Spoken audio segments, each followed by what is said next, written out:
Ya, sekarang saya hendak menjelaskan tentang asuhan keperawatan pada klien dengan perilaku kekerasan. Perilaku kekerasan pada anak ini banyak ya. Ada perilaku kekerasan secara seksual, ada perilaku kekerasan secara fisik, ada juga perilaku kekerasan secara verbal atau yang lebih kita kenal dengan bullying. Walaupun bullying itu ada yang fisik, ada juga yang verbal. Kemudian biasanya ada banyak perilaku-perilaku ya. Jadi ada yang perilaku verbal yang agresif ataupun fisik yang agresif yang didapat oleh anak korban dari kekerasan tadi. Pengertian dari kekerasan tadi adalah keadaan di mana seseorang melakukan tindakan yang dapat membahayakan secara fisik, baik terhadap diri sendiri, orang lain, maupun lingkungan. Hal tersebut dilakukan untuk mengungkapkan perasaan kesal atau marah yang tidak konstruktif.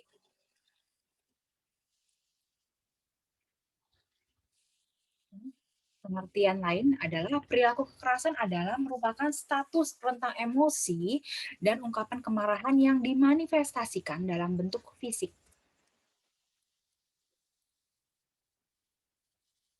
Oke, rentang respon marah. Ada yang adaptif. Kalau dia adaptif berarti dia bisa respon marahnya itu lebih tenang gitu ya atau diam gitu ya. Kalau yang maladaptif itu yang bahaya ya. Nah, kemudian respon-respon lainnya ada yang asertif, ada yang frustasi, ada yang pasif, ada juga yang agresif. Agresif ini yang bisa main ke fisik ataupun secara verbal yang lebih parah. Yang lebih parah lagi bisa sampai mengamuk atau PK. PK itu artinya perilaku kekerasan. Oke. Asertif adalah kemarahan yang diungkapkan tanpa menyakiti atau menyalahkan orang lain dan memberikan kelegaan. Frustasi adalah um,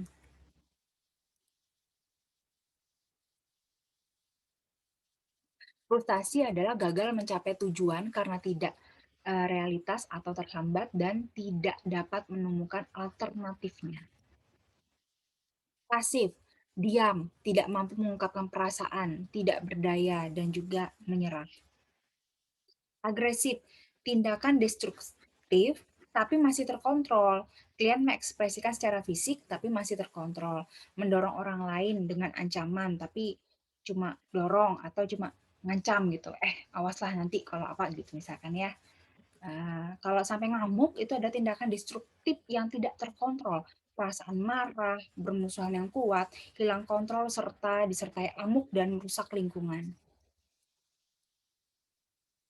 Nah, hierarki agresif. Agresif ini ada yang dari rendah sampai ke tinggi, memperlihatkan permusuhan yang rendah, keras, dan juga menuntut, mendekati orang lain dengan ancaman, memberi kata-kata ancaman tanpa niat melukai, menyentuh orang lain dengan cara menakut-nakuti, memberi kata-kata ancaman dengan rencana melukai tapi nggak sampai melukai, kemudian melukai dalam tingkat ringan tanpa membutuhkan perawatan medis, itu artinya ya didorong kayak gitu ya misalnya, melukai dalam tingkat serius dan memerlukan perawatan medis, dipukul sampai berdarah misalnya gitu ya. Faktor presipitasi, ini etiologinya ya. Jadi klien, ada kelemahan fisik dari klien yang mendapatkan kekerasan ini, ada keputusasaan, ada ketidakberdayaan, kurang percaya diri, ekspresi dirinya nggak bisa diekspresikan dengan baik, tidak terpenuhnya kebutuhan dasarnya. Kemudian etiologi atau pencetus dari lingkungan, lingkungan yang sangat padat, bising, panas, adanya penghinaan dari orang lain, kehilangan orang yang dicintai, kesulitan mengkonsumsi kebutuhan dasar dalam keluarga, serta interaksinya itu sering ada konflik, ada provokatif, riwayat perilaku antisosial, ada penyalahgunaan obat, alkohol, serta kematian anggota keluarga yang penting atau keluarga yang paling dekat gitu ya. Ini penyebab-penyebab dari perilaku kekerasan yang mungkin akan didapat oleh pasien atau seseorang. Ini evidence base-nya ya tentang perilaku agresif. Jadi perilaku agresif ini biasanya bisa juga merusak dari bagian neurotransmitter di bagian sistem saraf kita. Jadi di manusia itu punya sistem saraf. Jadi kalau kalian belajar sistem saraf, di bagian sistem saraf itu ada namanya neurotransmitter. Nah, neurotransmitter itu yang mengatur emosi kita, mengatur kemampuan manusia untuk bisa berperilaku agresif atau tidak. Nah, biasanya pada anak-anak autisme itu mereka neurotransmitter yang terganggu adalah neurotransmitter serotonin yang mengatur perilaku. Makanya perilakunya tuh agresif, tidak terkontrol. Nah, pada orang-orang normal biasanya yang mengalami stres, dia juga ada mengalami sedikit gangguan neurotransmitter sehingga saat emosi itu meledak-ledak, tidak bisa mengendalikan. Pada saat sudah selesai, terjadilah penyesalan seperti itu. Nilau serotonin level. Ini serotonin itu merupakan salah satu bagian zat kimia pada neurotransmitter yang ada di sistem saraf. Nanti kalau belajar sistem saraf pasti kalian lebih paham. Oke, dopamin dan norepinefrin itu juga salah satu neurotransmitter ya. Nah, serotonin itu mengatur perilaku. Jadi kalau dia rendah ya perilaku kita maladaptif. Kalau dopamin dan norepinefrin itu adalah yang mengatur keseimbangan dari serotonin.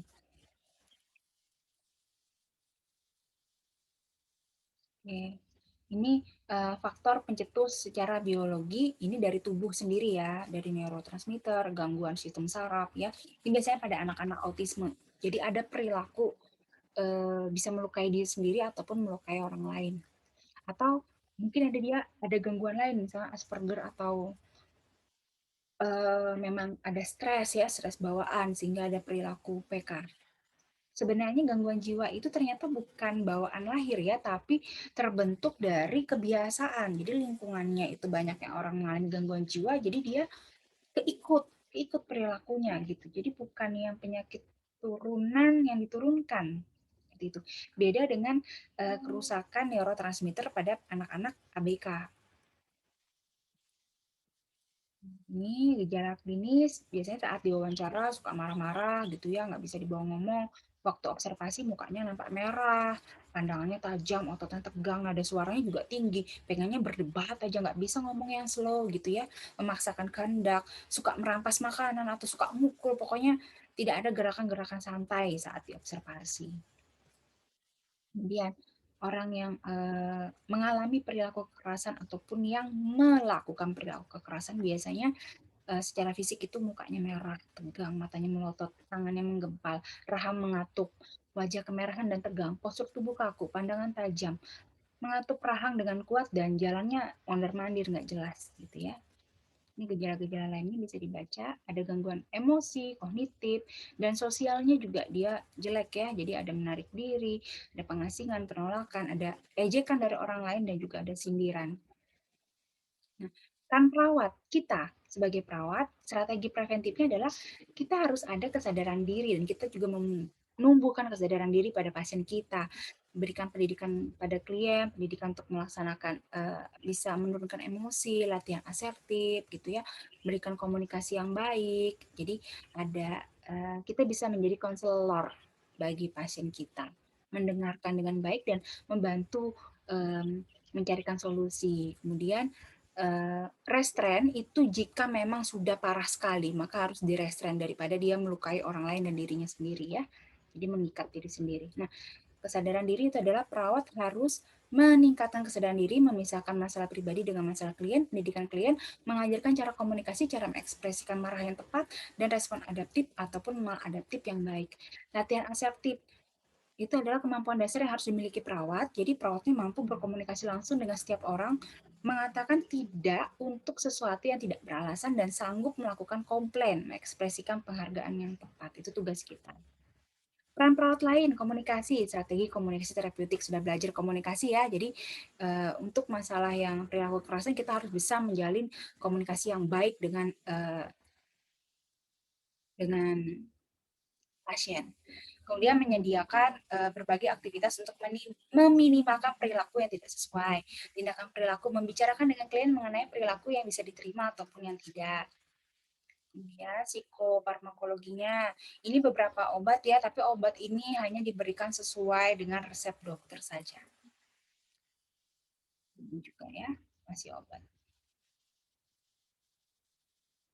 Tidak semua orang yang mendapat perilaku kekerasan atau yang melakukan perilaku kekerasan wajib dapat obat. Ini hanya beberapa orang yang memang ada mengalami gangguan pada biasanya sistem saraf ya yang mendapat obat. Ini mekanisme coping, jadi adanya sasaran pengganti, menyalahkan orang lain mengenai kesulitan atau keinginan yang tidak baik, represi mencegah pikiran masuk ke alam bawah sadar.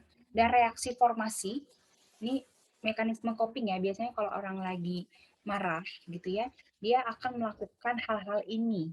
Jadi dia menyalahkan orang lain gitu ya, atau yang mencegah keinginan yang berbahaya bila diekspresikan dengan berlebihan sikap dan perilaku yang berlawanan dengan menggunakan sebagai rintangan jadi kayak dialihkan emosinya ke hal-hal lain gitu.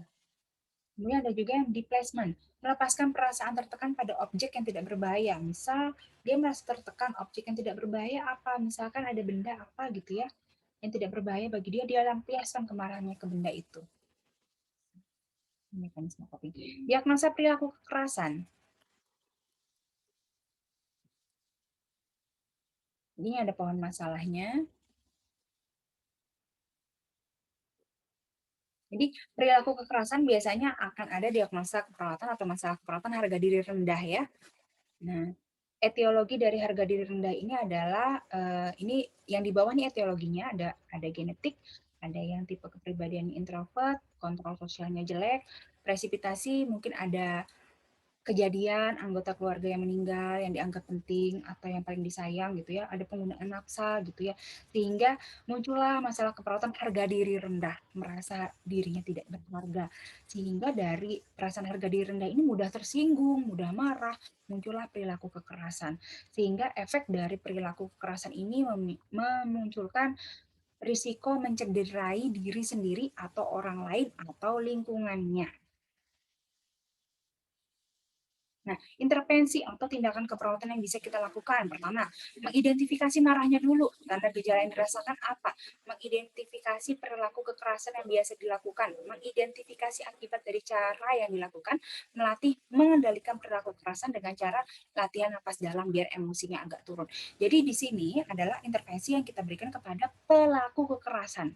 Ya, pada korban kekerasan, kalau korban kekerasannya tidak mengalami marah atau stres juga, berarti kita hanya mengobati fisiknya saja atau mentalnya saja, ditenangkan, konseling. Tapi kalau yang ini kita ke pelaku kekerasannya juga di atas. Jadi perawat itu tugasnya adalah mengatasi pelaku yang melakukan perilaku kekerasan dan juga korbannya. Ya, jadi dua-duanya harus diobati, mau diobati secara fisik ataupun psikologisnya. Ini intervensi-intervensinya, jadi latihan nafas dalam untuk meredakan emosi, melatih pengendalian perilaku kekerasan dengan cara fisik kedua. Jadi kalau emosi banget ya udah pukul bantal aja, jangan pukul orang gitu ya. Kemudian menyusun jadwal kegiatan. Jadi kalau mau beraktivitas tuh bikin agenda. Jadi supaya emosinya agak tenang, tidak panik gitu ya. Jadi tahu apa yang harus dilakukan. Kemudian SP3 hari ketiga, evaluasi jadwal harian tentang dua cara fisik pengendalian perilaku kekerasan. Latihan mengungkapkan marah dengan cara verbal, diomongkan, menolak dengan baik, mengungkapkan dengan baik, mengungkapkan perasaan dengan baik, dan menyusun jadwal latihan mengungkapkan marah secara verbal. Jadi disuruh pasiennya untuk mengungkapkan aja marahnya, tapi dengan cara yang baik gitu ya. Kemudian SP4, diskusikan hasil latihan, perilaku kekerasan, bantu klien mengendalikan marah dengan cara spiritual, bawa berdoa, bawa ibadah, beri jadwal latihan beribadah dan berdoa, bantu klien mengendalikan perilaku kekerasan dengan obat kalau memang sudah parah sekali, mau tidak mau pakai obat, supaya emosinya bisa turun ya. Ini evaluasinya dengan swab, jadi harapannya klien mau bercakap-cakap dengan perawat, kemudian sudah bisa mengatakan kemarahannya itu karena apa, terus efek yang terjadi pada tubuhnya apa dia bisa mengatakan, pokoknya dia bisa mengutarakan semua yang dia rasakan, kemudian secara objektif, objektif itu perawat yang melihat, jadi perawat melihat dia terlihat nyaman gitu ya, pasien terlihat, perawat melihat pasien bisa menyebutkan tanda-tanda gejala marah, bisa menyebutkan apa yang dilakukan kalau dia lagi marah, perawat juga yakin bahwa pasien bisa menyebutkan cara pengendalian marah, pasien juga mampu mendemonstrasikan cara pengendalian marah dengan teknik napas dalam dan hal yang lain. Kemudian assessment. Jadi terlihat bahwa ini perawat yang melakukan, kognitifnya apa saja. apa perbaikan yang terjadi secara kognitif, apa perbaikan yang terjadi secara afektif, dan juga perbaikan yang terjadi secara psikomotor itu ditulis. Jadi assessment ini perbaikannya apa? Apa yang sudah tercapai dari tindakan intervensi kita. Planning. Planning. Kira-kira dari semua yang sudah kita lakukan, apa planning selanjutnya? Tindak lanjut selanjutnya. Jadi nanti misalkan mau ketemu lagi nih, jadi motivasi kalian untuk latihan mengontrol malah tarik nafas sesuai jadwal harian setiap hari jam 9 dan jam 3. Jadi besok jam 9 dan jam 3 ketemu lagi sama kita untuk latihan mengendalikan marah misalkan. Jadi ini planning ya. Ini kalau kita bikin asuhan keperawatan biasanya ini bagian dari evaluasi SWOT kita bilangnya. S data subjektif, apa yang dirasakan atau apa yang dikatakan pasien. O data objektif, apa yang perawat bisa kaji atau dapatkan dari pasien. A assessment, apa saja yang dicapai. P planning, apa planning kita ke depan dari yang sudah tercapai, gitu ya. Ini fase-fase agresif ya. Jadi fase-fase agresif pasien itu ada yang trigger, ada yang escalation, ada yang krisis, ada yang recovery, sampai post krisis. Jadi tahapan-tahapan dari yang mulai marah sampai krisis sampai akhirnya perbaikan, sampai tidak emosi lagi.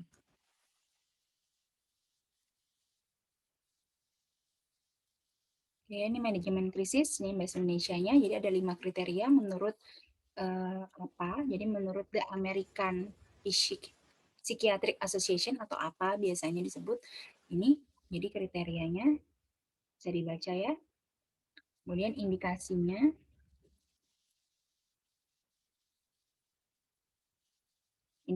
adalah mengendalikan perilaku kekerasan, ancaman terhadap integritas fisik yang berhubungan dengan penolakan, kemudian reduksi stimulasi lingkungan.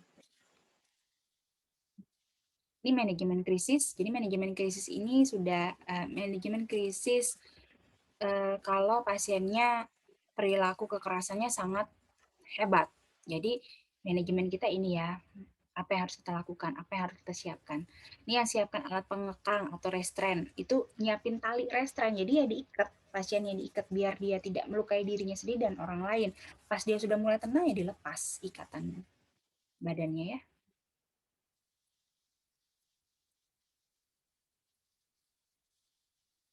Ini contoh pengekangan fisik. Jadi pengekangan fisik itu dia tidak di restrain tapi ya dikurung dulu di ruangan, tapi ruangannya yang aman. Kalau dia jungkir balikan badannya tuh dinding sama lantainya tuh empuk jadi aman gitu ya. Ruang isolasi dulu. Kalau sudah tenang ya udah digabung sama orang lain. Ini kalau yang sudah perilaku kekerasannya hebat banget ya. Terus ini restrain. Nah, ini namanya restrain, diikat badannya supaya dia tidak melukai diri sendiri dan orang lain. Nah, ada bantalan ya dari tali ikatan supaya dia tidak luka, tidak terluka. Ini restrain yang pakaian. Oke, sekian penjelasan saya tentang perilaku kekerasan. Ada video tentang perilaku kekerasan secara seksual, tolong ditonton. Itu bisa kita pakai untuk pencast bagi anak-anak supaya anak-anak tidak mudah diberikan tindakan perilaku kekerasan secara seksual. Gitu ya. Oke, terima kasih. Sekian penjelasan saya tentang perilaku kekerasan.